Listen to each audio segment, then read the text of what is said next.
Which of the following statement are correct about protonephridia and flame cell, correct बताना है।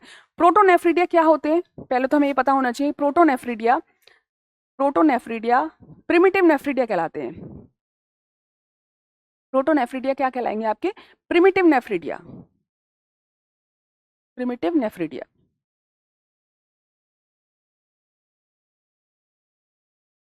कैसे होते हैं ये, यूनिसेलर होते हैं, ठीक है। और इसमें क्या होता है कि इसमें इसमें ट्यूब्स की जो है ना इंटरनल ओपनिंग नहीं होती, एक्सटर्नल ओपनिंग होती, इंटरनल ओपनिंग नहीं होती। मतलब सीलोमिक फ्लूइड जो है फ्लेम सेल के थ्रू फ्लेम लाइक स्ट्रक्चर होती है, इस तरीके से फ्लेम लाइक स्ट्रक्चर है ना, ठीक है।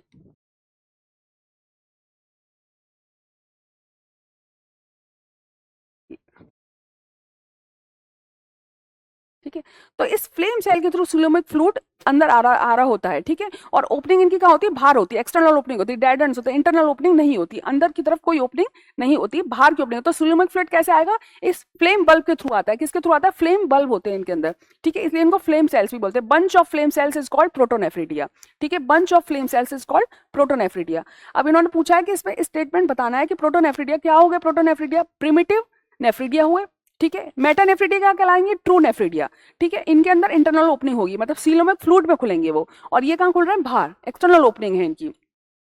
तो protonephridia are the excretory structure in the platyhelminthes planaria. किस किस में मिलते हैं आपको, प्लेनेरिया में मिलेंगे, रोटिफर्स होते हैं, और एनालिड्स में मिलेंगे। बिल्कुल सही है, प्रोटोनेफ्रिडिया प्रिमिटिव स्ट्रक्चर है, ठीक है। Protonephridia are the excretory structure in the cephalochordates amphioxus, इनके अंदर भी मिलते हैं आपको। Protonephridia are the primarily concerned with the ionic fluid and volume. और प्रोटोनेफ्रिडिया दोनों काम करते हैं, एक्सक्रीशन का भी काम करते हैं और ऑस्मो रेगुलेशन का भी काम करते हैं, ठीक है, ठीक है, बाय डिफ्यूजन, ठीक है। बॉडी सर्फेस से डिफ्यूजन हो रहा होता है, तो ये बॉडी फ्लूइड को मेंटेन भी करते हैं, वॉल्यूम को भी मेंटेन करते हैं, और ऑस्मो रेगुलेशन का भी काम करते हैं। तो ये सारी चीजें प्रोटोनेफ्रिडिया के बारे में सही है, तो इसका आंसर हो जाएगा आपका डी, और आंसर है डी।